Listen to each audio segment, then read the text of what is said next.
Like nowhere else in the United States, Wyoming has become the indelible symbol of the legendary Old Wild West. Vast, untouched prairies and the magnificent Rocky Mountains make up the wonderful scenery of this cowboy state.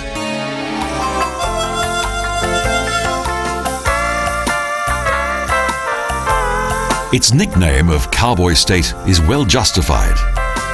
Nowhere else is America's history so alive as it is in this northwestern region of the United States.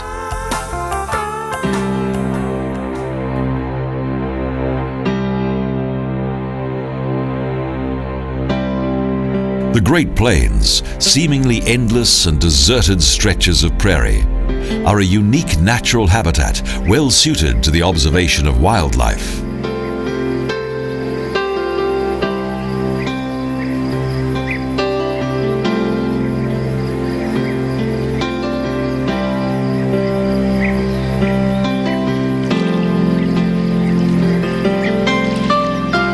Sometimes erroneously referred to as buffalo, the bison is probably the most famous animal that roams the North American plains.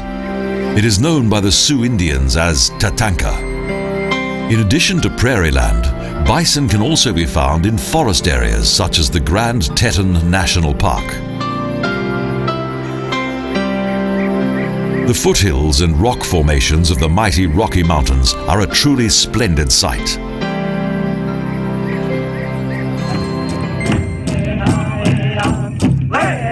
For those interested in Indian culture, this is the place to be.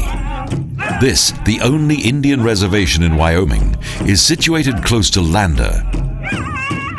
It's home to almost 8,000 members of the Shoshone and Arapho tribes.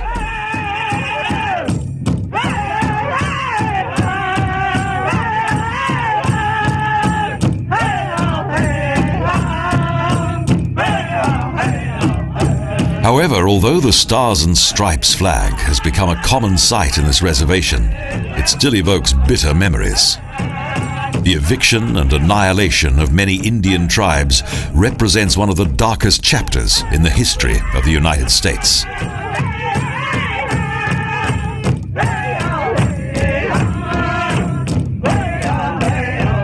The powwow is one of the most important forms of expression in Indian culture. A powwow is a traditional Indian festival of dance. It is where the native people of North America can nurture their ancient customs and traditions, meet with family and friends, and also make new acquaintances.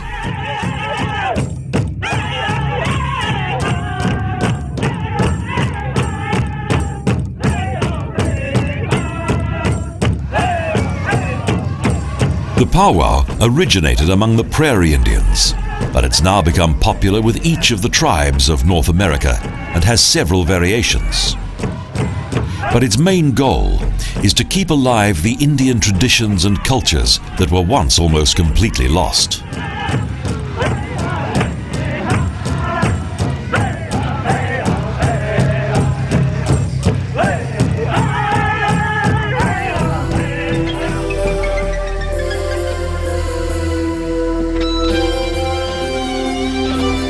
Night gradually falls over the Wind River Indian Reservation in the heart of Wyoming.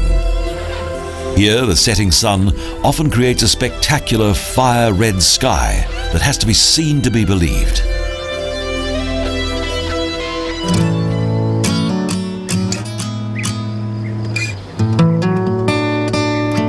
South of Lander, there are traces of the numerous white settlers who traversed this land in the 19th century. At that time, the safest route was by way of South Pass. And there's a monument dedicated to the former pioneers of the Wild West.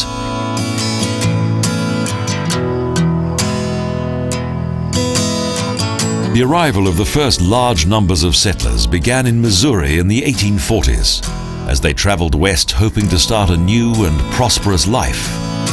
It was here that many of the early pioneers went their different ways, some to California, others to Oregon.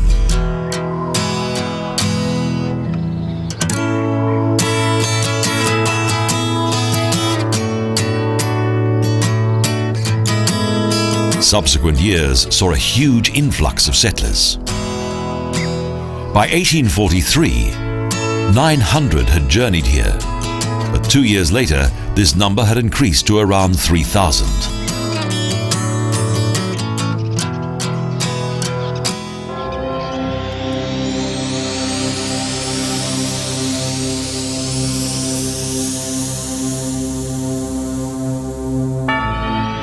The land around South Pass was also once inhabited. In 1867, a gold rush caused much excitement and led to a rapid increase in the population of South Pass City to a total of more than 2,000. However, the gold rush ended as quickly as it had begun, and it soon became a ghost town.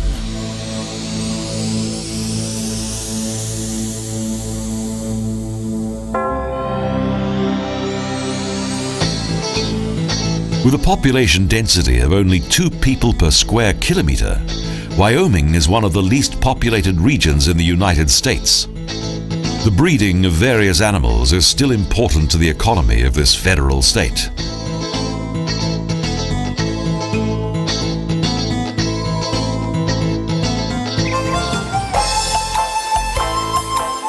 And today, large herds of cattle continue to be driven by real cowboys. Here, much of the romance and nostalgia of the old Wild West is very much alive and well.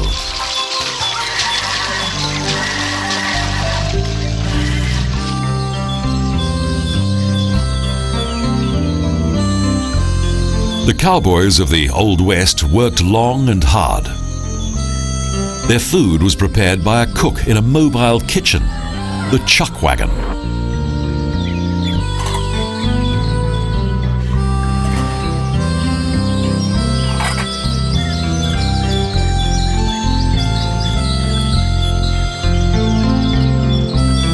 Due to the arduous work on the prairie, it was essential that the food was nourishing and healthy.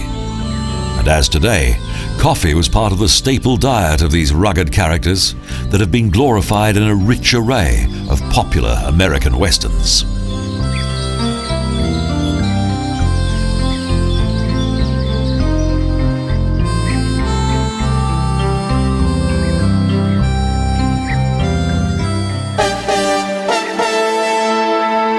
One of the most famous national monuments in the United States is situated in the Black Hills of South Dakota. It was here that 4 of the earliest presidents of the United States have been immortalized in true larger-than-life fashion. Once a year, the otherwise peaceful town of Strurgis is transformed into one of the largest motorcycle gatherings in the world. For an entire week, everything focuses upon chrome, horsepower, and the name Harley Davidson. Motorcyclists travel here from each corner of the United States. In the year 2000, more than 600,000 enthusiasts came here.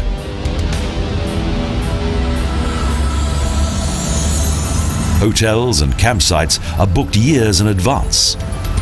Each summer during the legendary Strurgis Rally, another side of the Wild West manifests itself, when the freedom-loving bikers become the cowboys of today.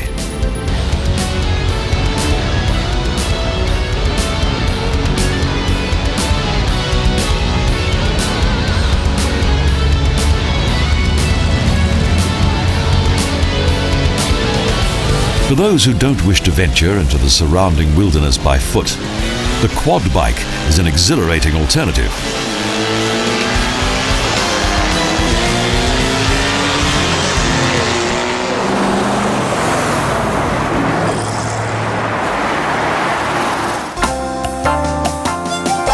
But despite modern technology, old traditions still live on here.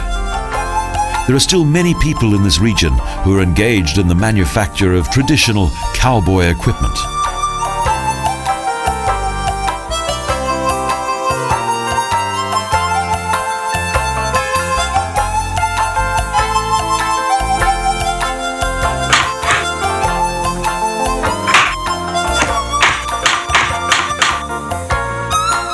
For several decades, this workshop has specialized in the manufacture of beautifully crafted saddles. As a cowboy can spend up to 14 hours a day on horseback, the saddle is by far his most important accessory.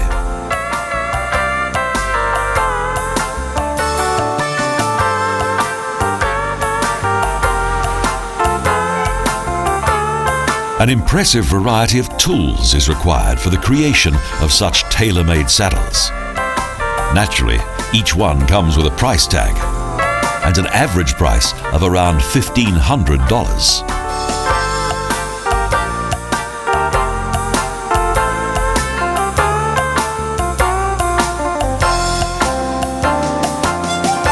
But for something really special, the price can go through the roof. And the saddle is more like a work of art than a basic commodity.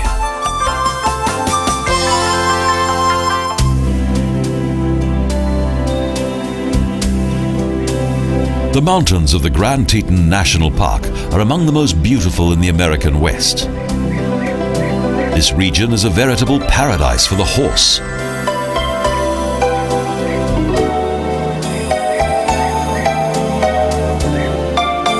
Here, the horses are able to roam freely and to regain their strength for the next trip across the prairie. Soon they'll be expected to assist their riders to drive a large herd of cattle across the rugged terrain of the old Wild West.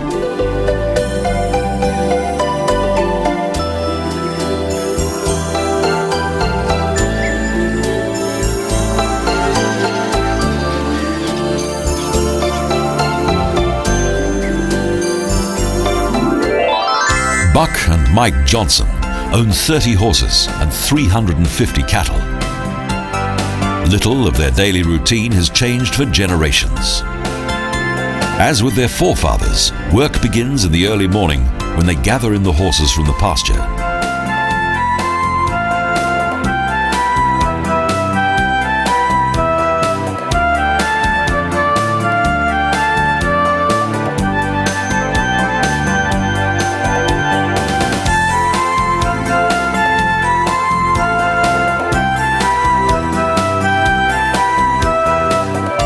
Here, the most common breed is the American quarter horse. Over a quarter of a mile, it's the fastest horse in the world. Its versatility and special characteristics make it ideal for the cowboy.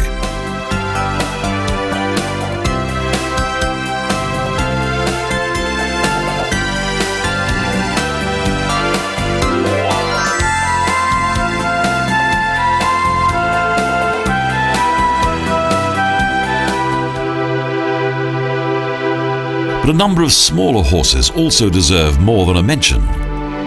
The beauty and originality of nature and all of its fascinating creations never fails to amaze even these cowboys who are well used to the magnificent diversity of their natural environment.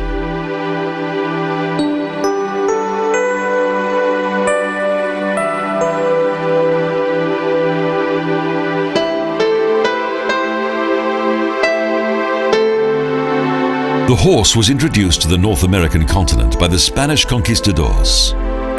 They brought Arabian, Berber, and Andalusian horses to Mexico.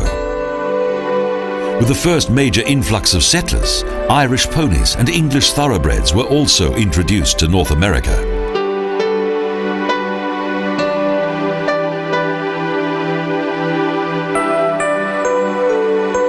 The most famous of all thoroughbreds is surely the Mustang. Once a wild and fiery horse that dates back to Spanish colonial times.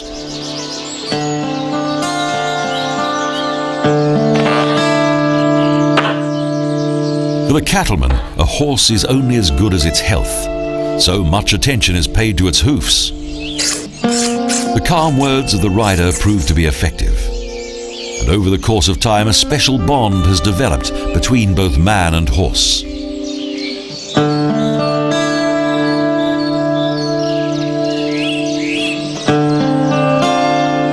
The close relationship between humans and animals has proved to be a successful partnership. For Buck and Mike Johnson, the horses are more than just good workers. They're also loyal companions. So the cowboys take good care of their horses and make sure that they're kept in prime condition.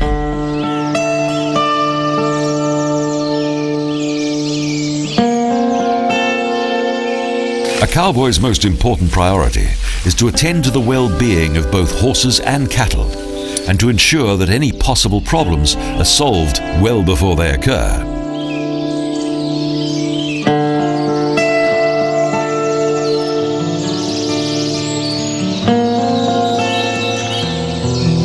The cowboys wear chaps outside their jeans. Apart from a hat, the most famous attire of the cowboy are his blue jeans that are now famous all over the world.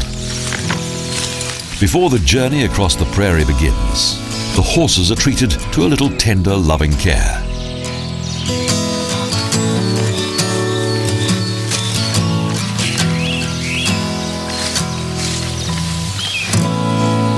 Despite all the hard work, Buck and Mike Johnson adore their job.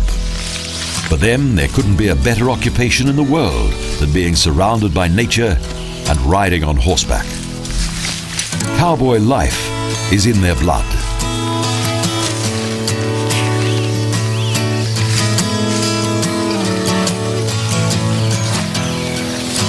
Over the years, a large number of small animals have settled close to the Johnsons' ranch. They're close relatives of the squirrel.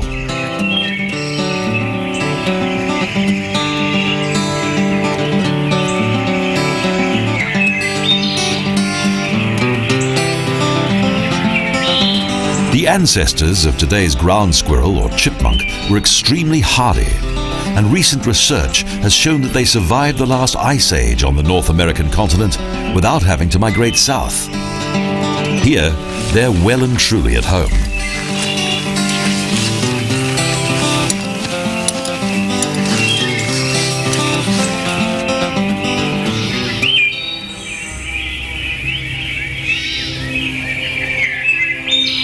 Deer are also to be found here. Even though the Johnsons are well used to the wildlife of this region, they never fail to be impressed by it and often enjoy stalking the occasional deer.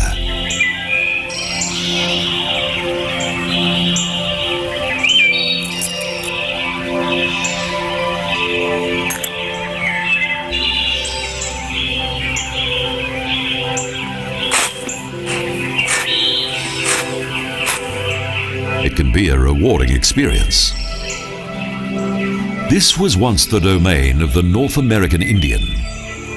They moved from the prairies into what is now the Yellowstone National Park, and much to their delight, discovered a large quantity of wildlife. The deer have now spotted the two men.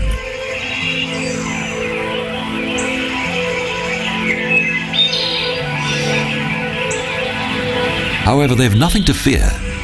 The Johnsons are not seeking out female deer. They're looking for the males. Soon they find what they're looking for, and the roaring sound of the stag is unmistakable.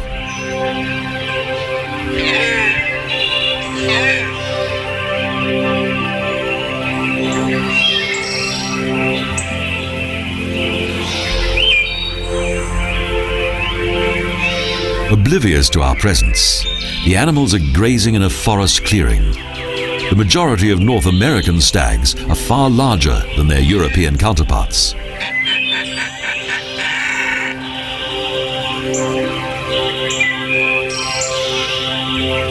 The cowboys leave the deer behind them and continue their ride to the cattle herd that is grazing close to the famous Yellowstone National Park. Suddenly, they spot one of the forest's larger inhabitants, an adult moose.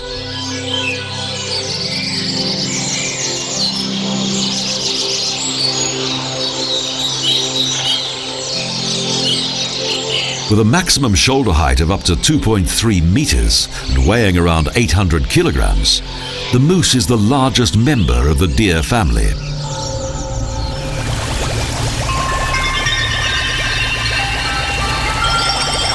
Hot springs indicate the powerful energy that lies beneath the Yellowstone National Park. When the ground smolders and columns of steam rise from below the ground, the scenery is like something from another world.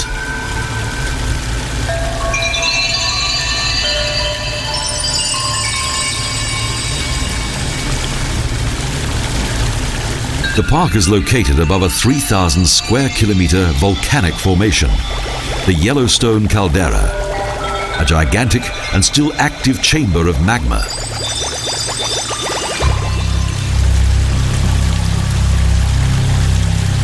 But on the Earth's surface, there are further dangers. Encounters with indigenous snakes should be avoided, or at least should be observed from a suitably safe distance.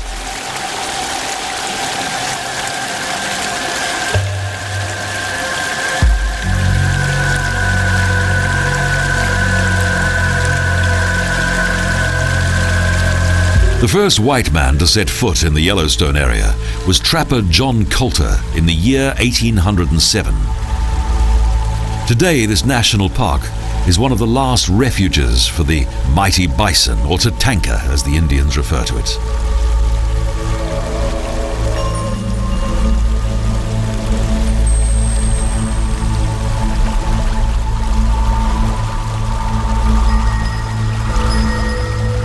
In addition to wildlife, this area was once also inhabited by the Indians of the sheep-eater Shoshone tribe.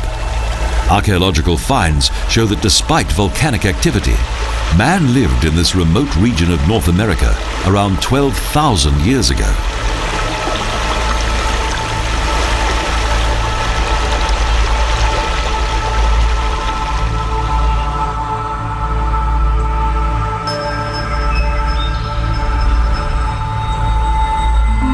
Forest fires are a constant danger and are often caused by the carelessness of those who come here, and also by lightning. Their devastating effect can remain visible for a long time.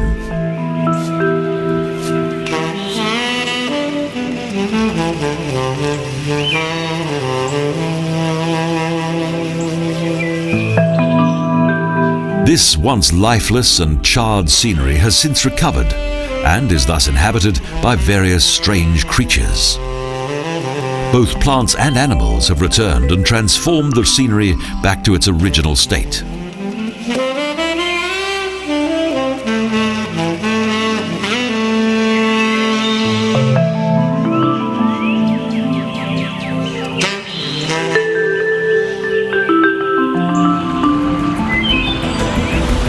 The mighty foaming water of the Yellowstone River is a source of fascination for all who see it. Yet the river should be given all due respect, as anything less could prove fatal.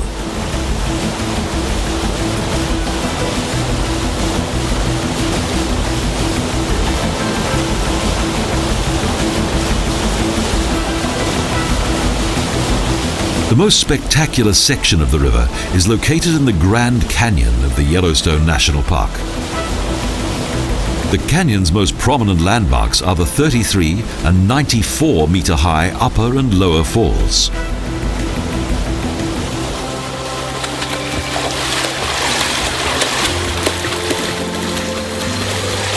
Mike and Buck Johnson have finally located their cattle close to the national park, and are now busy gathering the animals together for the long and arduous journey to their pasture land, just as their forefathers did more than a century ago.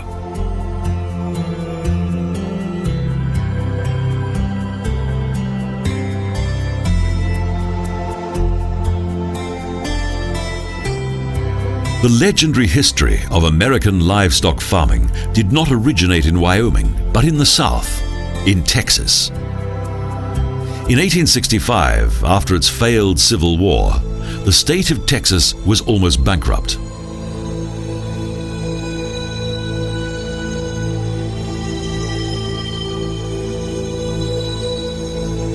One way of solving this financial problem was to sell cattle, because in Texas there were millions of them. As with the horse, the longhorn cattle were originally introduced by the Spanish.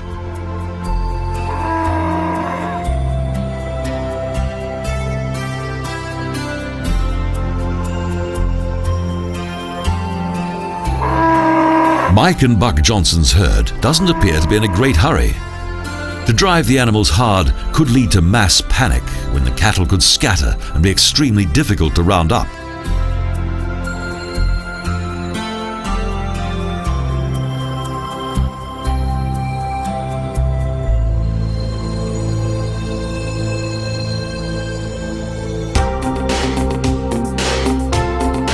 In Du Bois, in the Wind River Valley, the cattlemen have finally rounded up the entire herd.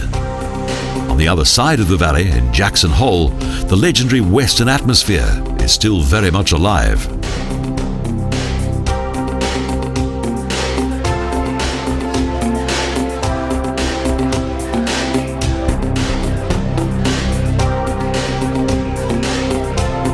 The Jackson Hole Rodeo has retained its age-old charm. Unlike the far more popular and larger venues to be found in the region's major cities that attract thousands of visitors.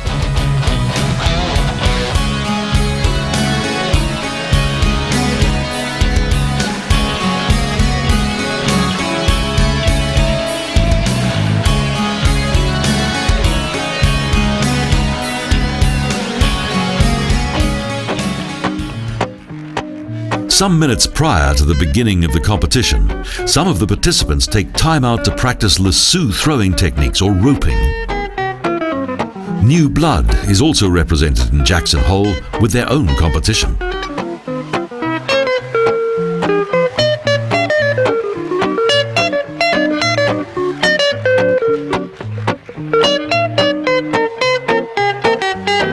The rodeo is also an ideal opportunity for meeting up with old friends. Before the competition begins, the riders recheck their equipment. For the riggers of the rodeo, nothing is left to chance.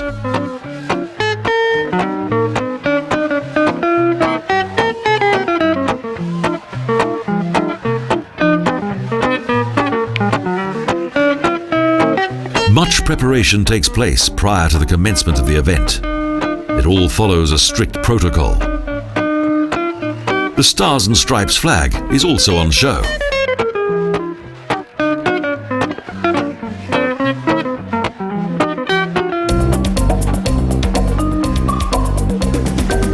The first competition begins. A calf must be lassoed. For the cowboys, this is usually an easy task, as roping is part of their everyday work.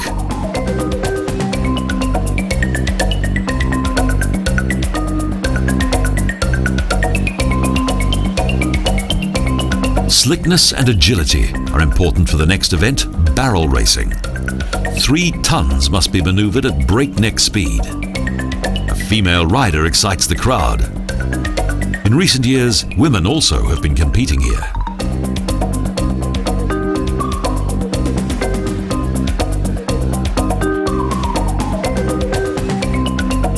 For the younger participants, the performance usually only lasts for a split second before the dream of being a rodeo superstar comes to a sudden end.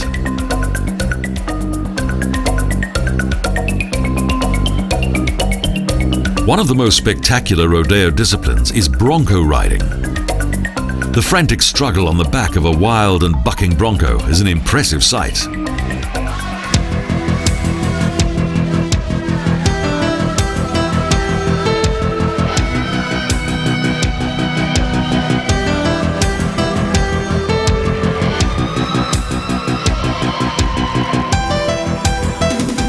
The horse eventually succeeds in throwing off its rider. The wild and untamed power of the horse has prevailed over the persistent courage of the cowboy.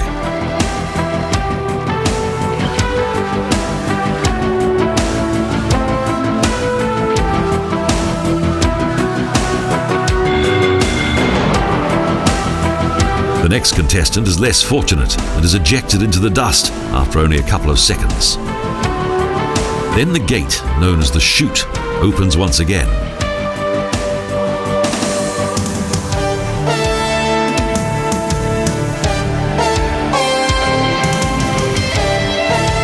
Sometimes it's wiser to jump off the horse to escape possible injury.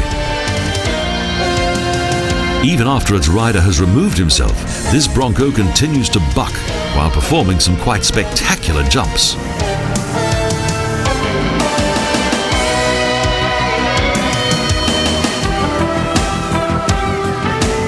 Over the years, the rodeo has developed into a profitable business for both organizers and participants.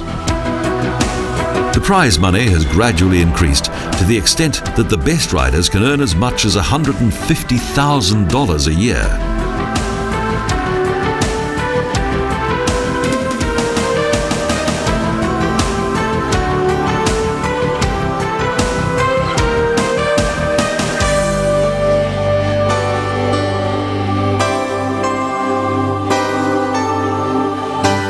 The spectators in Jackson Hole patiently wait for the climax of the tournament. The popular, but at the same time controversial, bull riding. Animal rights activists want this event to be banned.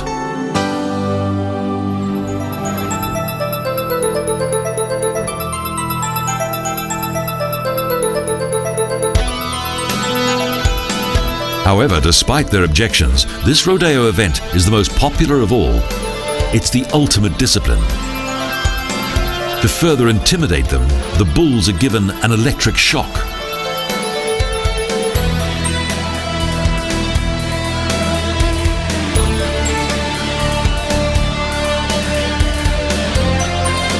For the riders, this adventure could prove to be fatal. Indeed, many have been killed in this event. This brave cowboy shows just how to do it.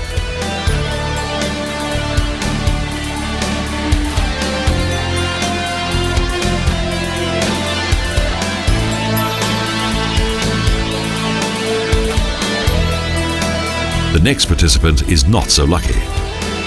The bull is so enraged that it doesn't even stop at the fence. The rider seems to take it all in his stride and even laughs off his involuntary unseating.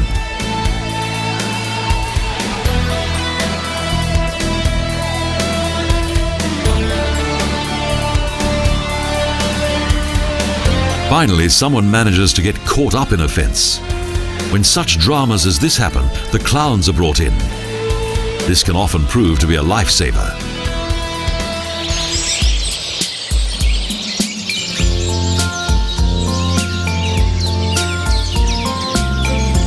Buck and Mike Johnson set off once again with their herd. The journey through the Wind River Valley to the higher and cooler pastures within the foothills of the Rocky Mountains is expected to take a couple of days.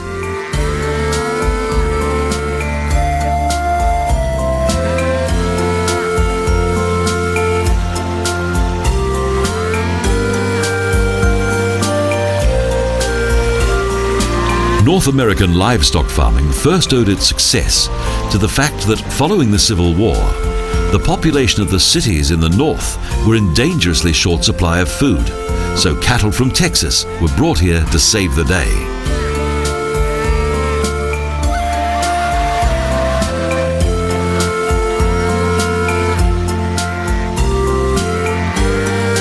Demand was great, and the prices paid in the north were far higher than those paid in the southwest. For the Texans, the only problem was that the wild longhorns had to be captured and transported to the markets in the north.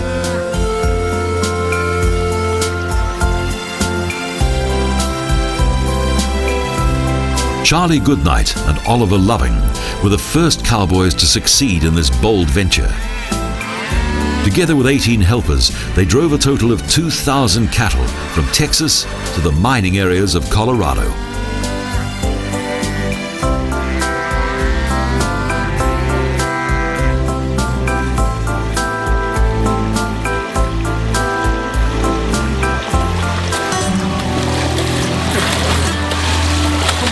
Tempted by the possibility of huge profits, a number of the ranchers who subsequently tried their luck were not professional cattle drovers. In doing so, they took a huge risk.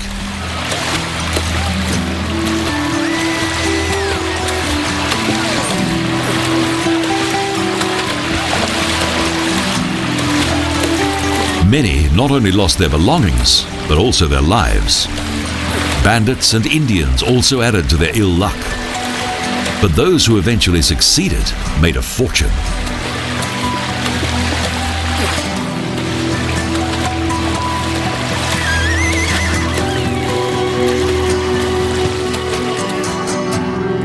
Today, the cowboy is in decline. The Johnsons are the exception to the rule. Each year, they accompany their cattle to the same familiar pastures. The older animals know their way, and so the cattlemen only really have to guide them.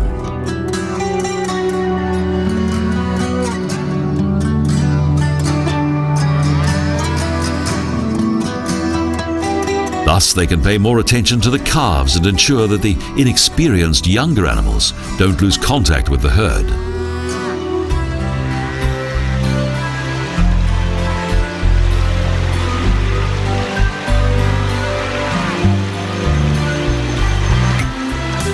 Most of the striking scenery of the Wind River Valley now belongs to the Shoshone and Arapho Indian Reservation. Unlike the location of various other reservations, this one was chosen by the Indians.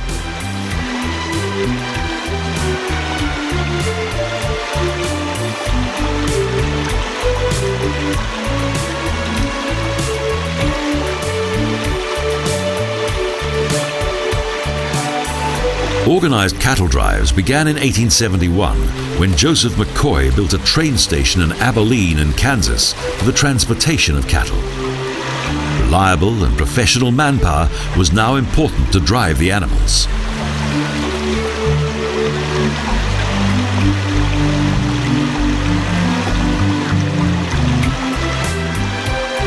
The size of the herds also grew considerably in the years that followed. First, a herd of 1,000 animals was considered to be quite formidable.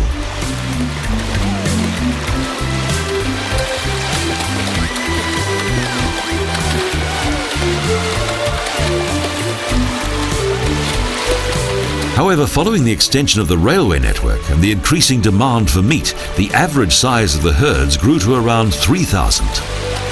An interesting fact, often disregarded by Hollywood westerns, was that about 1/3 of the cowboys were blacks or Indians.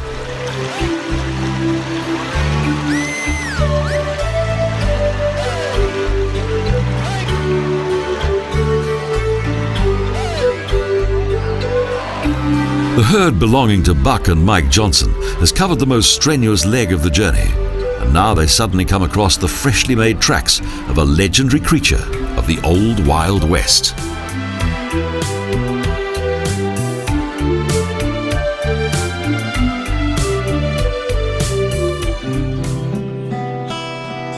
The presence of the great American bison makes the horses extremely nervous, even though they don't pose a threat to either man nor beast.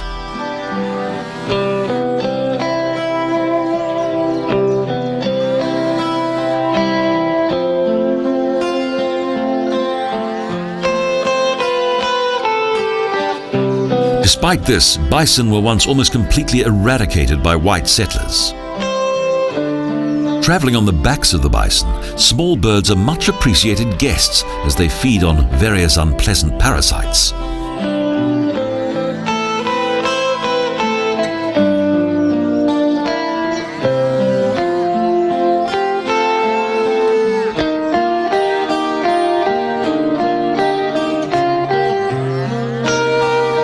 With a shoulder height of around 1.8 meters, an average length of over 3.5 meters, and weighing in at up to 1,000 kilograms, the bison is the biggest mammal on the North American continent.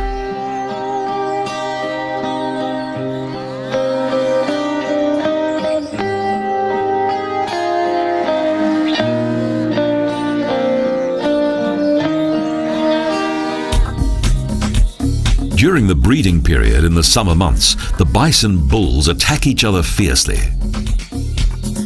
It is then that these usually docile animals become highly aggressive. The struggle to establish their rank and male dominance results in a great show of force.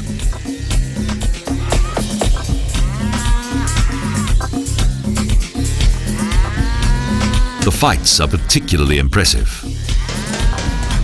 Around 100 years ago, such a sight would have been almost unknown, as the bison had almost become extinct. One of the most notorious hunters of all time was a colorful character called Buffalo Bill.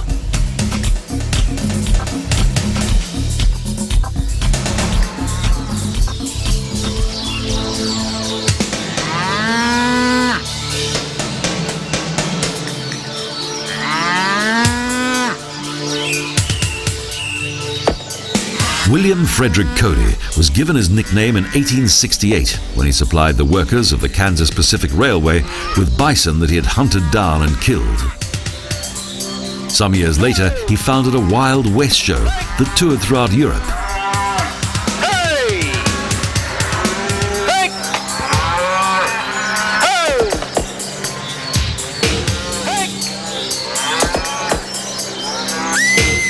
The Johnsons have now reached the plateau of the Great Divide, a continental divide that separates a watershed area from streams and rivers that flow both east and west.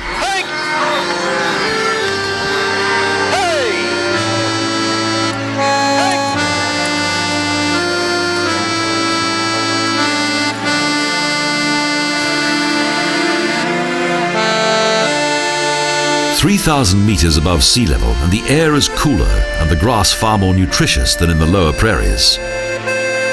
This is where the herd will spend the entire summer until it returns home at the beginning of October.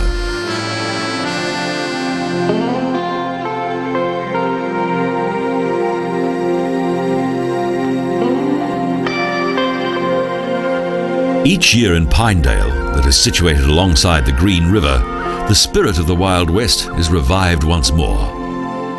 Each summer during the second weekend of July, this is the location of the famous Green River Valley Rendezvous.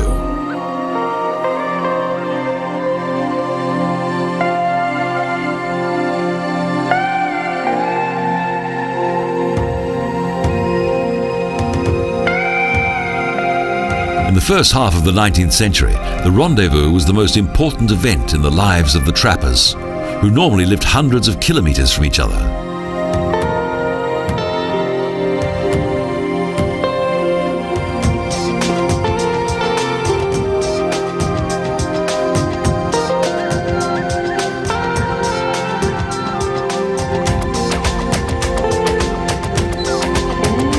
The first large rendezvous took place in 1825, close to Henry's Fork on the Green River. Families also attend this major event. They clearly appreciate the simple life.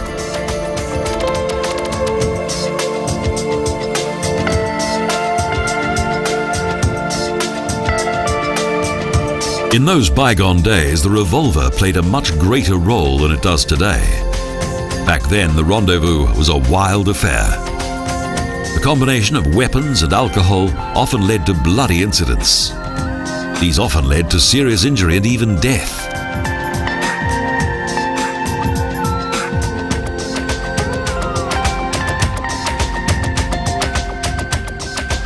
At the beginning, the Indians, with their traditional weapons, had a technological advantage over the trappers, as the reloading of the guns took far longer than that of a bow and arrow.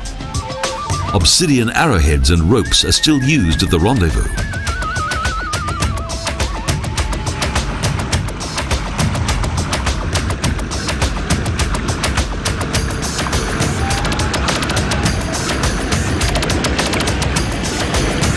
Children also seem to enjoy it. What could be more fun than to be dressed as an Indian or a trapper and to relive the old Wild West?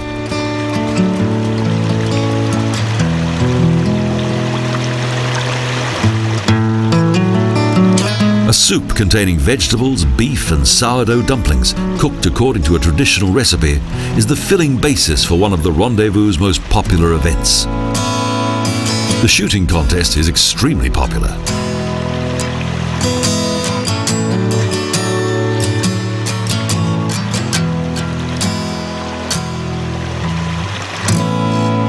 Some of the guns are originals that date back to the 19th century, while others are elaborately manufactured replicas that, just like the original weapons, are reloaded in the old-fashioned way with gunpowder.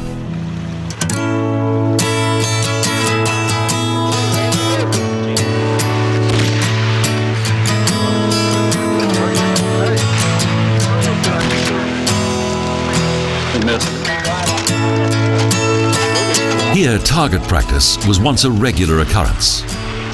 For both hunters and trappers, accurate marksmanship was vital.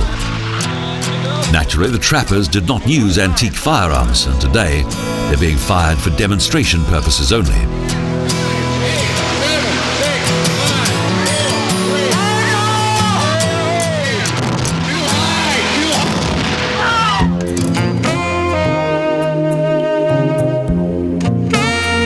A day filled with various impressions of the past slowly fades away at an atmospheric campfire. Only around 100 men came to the first trapper meeting at Green River in 1825. But today, the Pinedale Rendezvous has become a popular tourist attraction.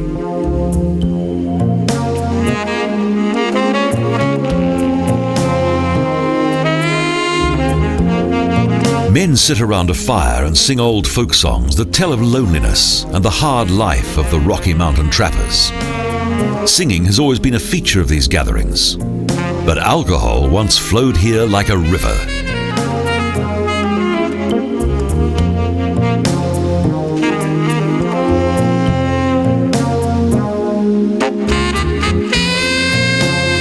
year 1840 heralded the end of the rendezvous. Its closure was due to the decline in the price of beaver fur, as well as to the further expansion of civilization to these remote regions.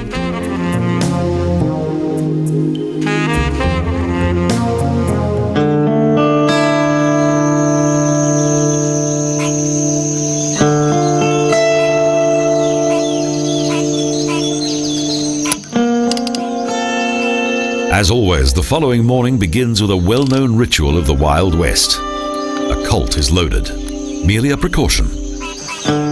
Mike and Buck Johnson leave their cabin where they've spent the night and prepare for the homeward journey.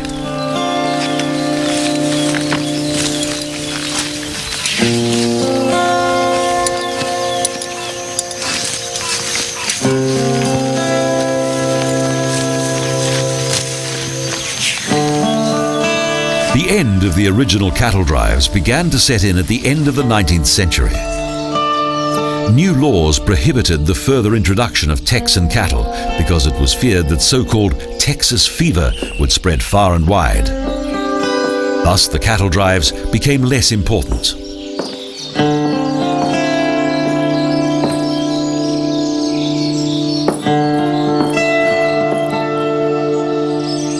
However, the Johnsons are living proof that the old cowboy traditions have not been forgotten. Knowing that their cattle will be well nourished throughout the summer, the two men return home.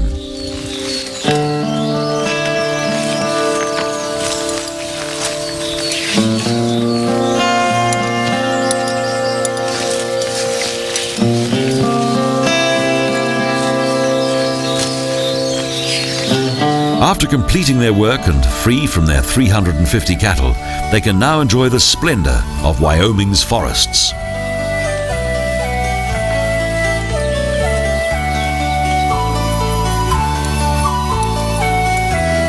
Despite his long experience of bison, Buck Johnson still regards them as something very special. After all, the Tatanka are the true and rightful owners of the North American prairie.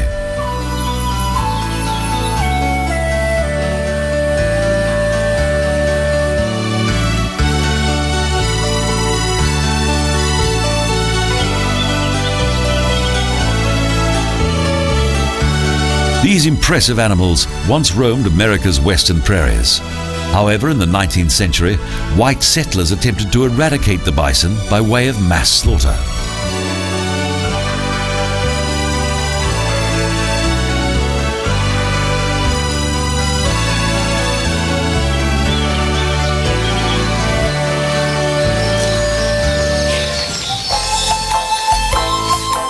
Today it's difficult to understand why this brutal act was aimed at the Native American Indians. By killing and thus eradicating their main source of nourishment, the white men attempted to weaken the Indian race.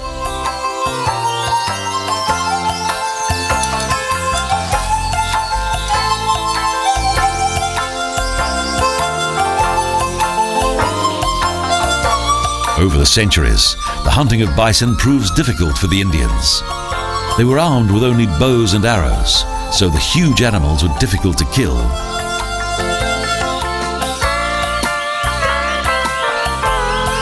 With the introduction and popularity of the horse in the middle of the 18th century, the hunting of bison became far easier for the Indians, as they were able to follow the herds for much longer periods of time.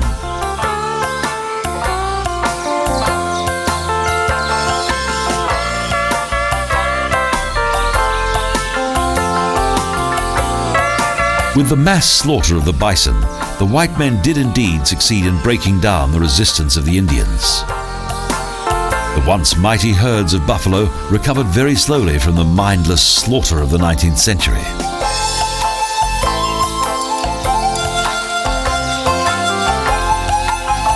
When, in 1872, the Yellowstone National Park was founded, there were only around 20 bison left in this region. Today, thousands of them roam this, the oldest national park of the United States.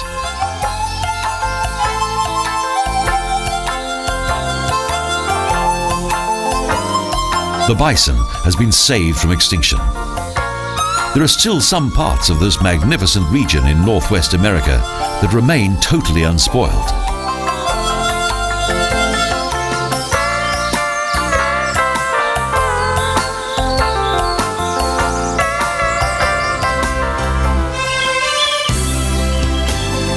Tatanka. This living symbol of the Great Plains in the state of Wyoming still embodies life in the Wild West of old. The legends and traditions of cowboys and trappers, plus the fascinating cultural heritage of the Indian people, has not only survived here, but can still be felt right up to the present day.